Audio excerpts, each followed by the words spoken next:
Mesdames et messieurs, bonjour. Je suis le docteur Joya, phytothérapeute.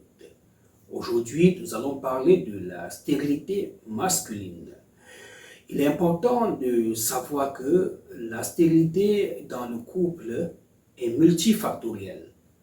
On a des facteurs féminins liés à la femme, des facteurs masculins liés à l'homme, des facteurs mixtes liés aux deux et des facteurs inconnus. Nous allons nous attarder sur le cas de l'homme. Alors, lorsqu'un homme va déjà à 2 ans, 3 ans, sans parvenir à enceinte sa femme, et que cette dernière a fait tous les examens, radio de trompe, échographie pelvienne, et qu'on n'a pas trouvé de problème chez cette dernière, il est important que cet homme aille se faire consulter. Après consultation, un médecin sérieux va lui prescrire un spermogramme et non un bilan MST, chlamydia, syphilis, prise de tension artérielle, de poids, de cholestérol. Non, il faut faire un spermogramme. Il est là parce que sa femme n'accouche pas, donc il faut arrêter de faire les autres examens et se focaliser sur le spermogramme. Ce n'est qu'à l'issue du résultat du spermogramme, s'il y a problème, d'accord, peut-être un cas d'azospermie, absence de spermatozoïdes, qu'on peut faire un bilan hormonal. Parallèlement, on peut faire une échographie testiculaire. Donc, un homme, pour se rassurer que tout va bien ou il y a problème et quelle est l'origine du problème, il devrait faire une échographie testiculaire Doppler, un bilan hormonal pour contrôler son taux de testostérone, son taux de prolactine pour voir si les hormones féminines ne sont pas en train de dominer l'hormone masculine qui est la testostérone.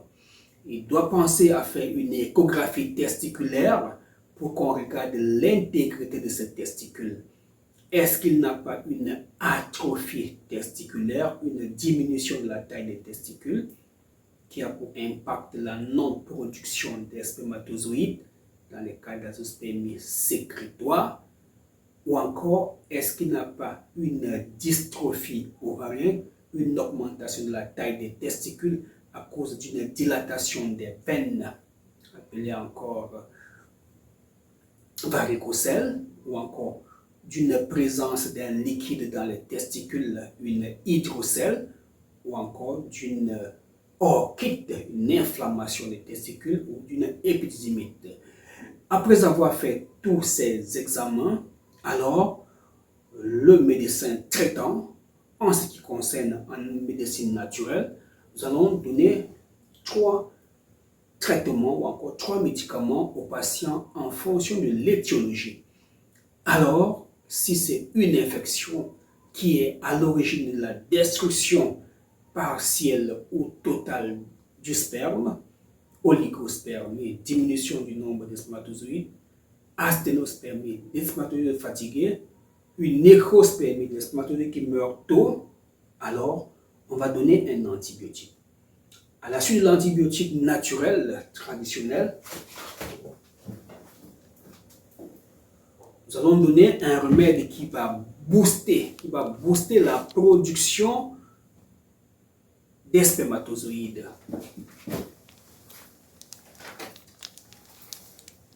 Alors, le monsieur aura un traitement pour maîtriser l'infection, l'antibiotique, et un autre pour booster le nombre des spermatozoïdes, la mobilité, la vitalité.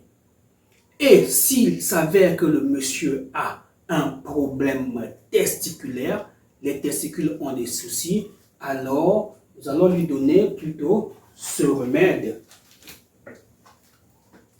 Problème testiculaire en cas de varicocèle, hydrocèle, épididymite, orchite, atrophie, dystrophie, douleur testiculaire, voire même hernie testiculaire.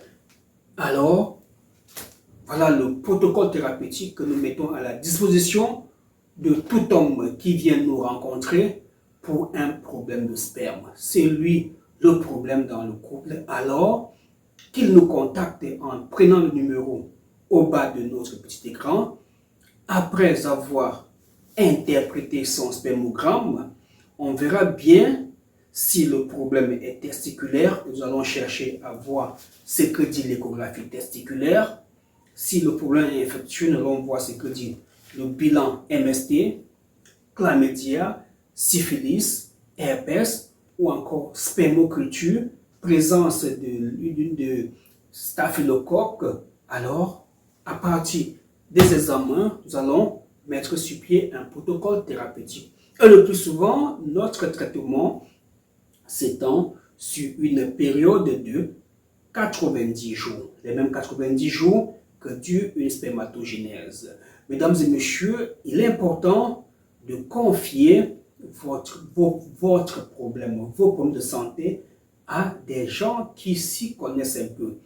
Alors, c'est facile de connaître les plantes médicinales parce que la grand-mère les utilisait, parce que c'est dans le village, c'est comme ça. Mais il est aussi important de connaître la physiologie de l'être humain, l'anatomopathologie, la toxicité des plantes, connaître l'état du patient, est-il diabétique, hypertendu, est-ce qu'il a une maladie chronique. Alors, pendant le traitement, quels sont les signes qu'il présente? Est-ce que ce sont des signes alarmants, des signes passagers? Il est important qu'un praticien puisse les connaître. Et pour les connaître, nous devons nécessairement aller à l'école de la médecine moderne. Pas aller à l'école de l'Occident, mais aller apprendre la science. Parce que connaître la physiologie d'un patient est important pour le traitant. Mesdames et messieurs, je suis le docteur Joya.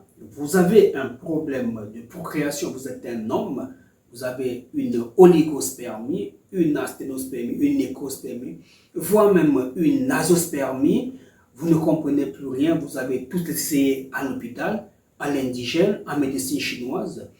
Faites-nous confiance, contactez-nous, écrivez-nous, filmez vos examens, envoyez-nous en photo, nous allons nous charger de les interpréter et de vous prodiguer des conseils. Mesdames et messieurs, de par notre formation, ce qui est une série sur le gâteau, il nous arrive souvent de faire une ordonnance médicale et de prescrire d'abord des remèdes pharmaceutiques.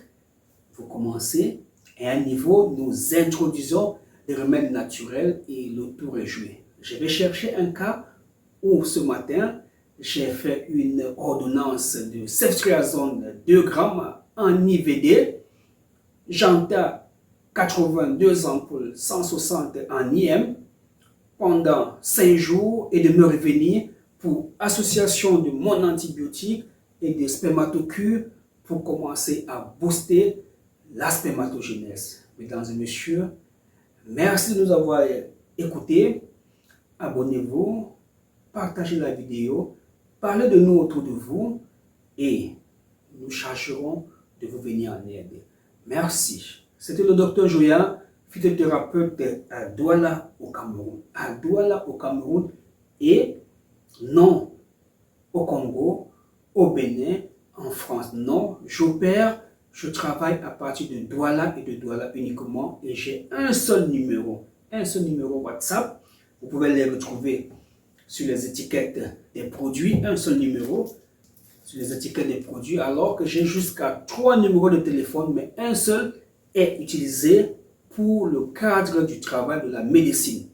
Ne vous faites pas arnaquer, ne tombez pas dans un piège. Le docteur Joya n'a pas d'associé ni de représentant ou que ce soit. Nous nous chargeons de vous envoyer des remèdes, pas comme ça en liquide, mais plutôt des remèdes en poudre que nous allons concevoir, apprêter, mélanger en fonction de votre cas, monsieur. Tout ce que vous voyez là, c'est très joli, c'est pour décorer notre bureau. Ce sont des échantillons de plantes ayant subi une analyse phytochimique, d'accord? Ne pas ouvrir, c'est en phase d'expérimentation. Mesdames et messieurs, contactez-nous, présentez-nous votre cas. Ensemble, on va aussi faire votre traitement, votre colis. Nous expédions les remèdes secs aux États-Unis, à Haïti, un peu partout dans le monde. Avant, on le faisait pour le Brésil, mais c'est devenu un peu compliqué là-bas, ça n'arrive plus. Mais pour le reste du monde, nous envoyons les produits sans problème. en passant par le bureau de poste, bien sûr. Et pour ceux qui sont à Paris, il y a un réseau de Camerounais. Il y a un monsieur qui a une petite entreprise qui fait dans le colis groupé. C'est super. Le colis arrive à Paris. Vous payez pour retirer votre colis. Je n'ai pas dit vous payez l'argent du docteur Joya là-bas. Non, non, je ne connais pas ce monsieur. Il a son entreprise. J'expédie le colis au Cameroun. Vous retirez votre colis, vous payez les frais du colis. D'accord? Merci et à bientôt. Désolé pour la longueur de la vidéo.